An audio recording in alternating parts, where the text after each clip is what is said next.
Mes chers compatriotes africaines et africains, d'ici et de la diaspora, le 25 mai 1963 marque la création à Addis Abeba de l'Organisation de l'Unité africaine, symbole de la journée de l'Afrique que nous célébrons avec fierté aujourd'hui. J'adresse à chacune et à chacun de vous mes chaleureuses félicitations. Je rends hommage aux précurseurs du panafricanisme sur le continent et dans la diaspora et aux pères fondateurs dont la vision lumineuse, transcendant les barrières, a allumé la flamme incandescente de l'unité africaine voilà maintenant 59 ans. De l'OUA à l'Union africaine, portée sur les fonds baptismaux le 9 juillet 2002 à Durban, le legs des anciens a été forgé et consolidé.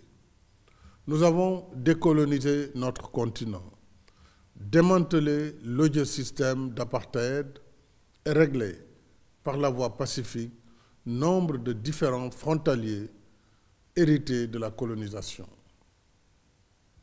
Portés par la foi des pionniers, nous poursuivons nos efforts d'intégration à l'échelle continentale et au sein de nos communautés économiques régionales.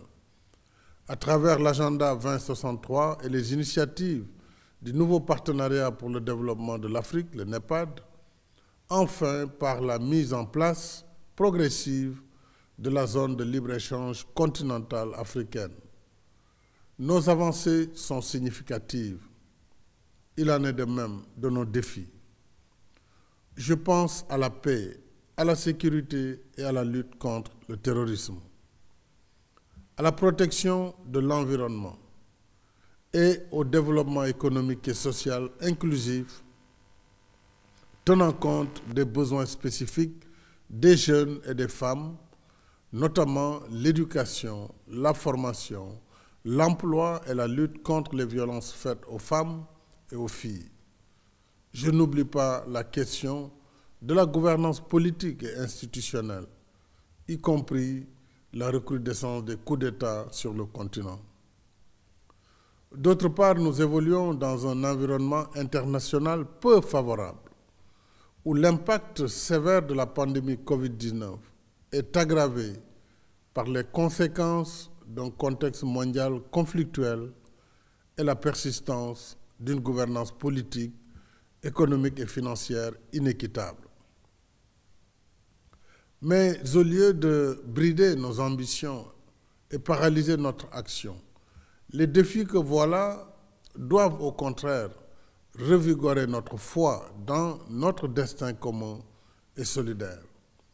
Ils doivent nous rappeler que si nous voulons libérer tout le potentiel de notre continent, il nous faut d'abord compter sur nous-mêmes, resserrer nos rangs, être plus unis et solidaires et croire davantage en nos propres capacités à construire l'Afrique de demain.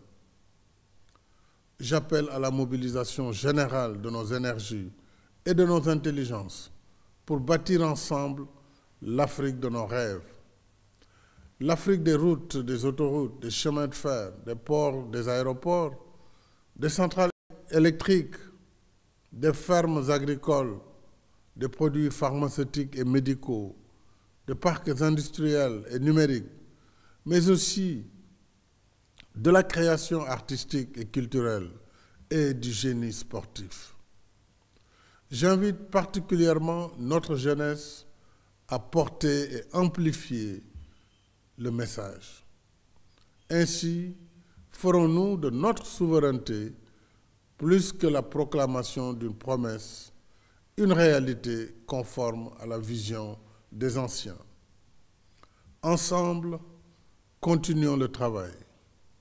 Ensemble, comme nous y invite notre hymne, faisons de l'Afrique l'arbre de vie pour rester ses dignes fils et filles, chers du soleil et chers du ciel.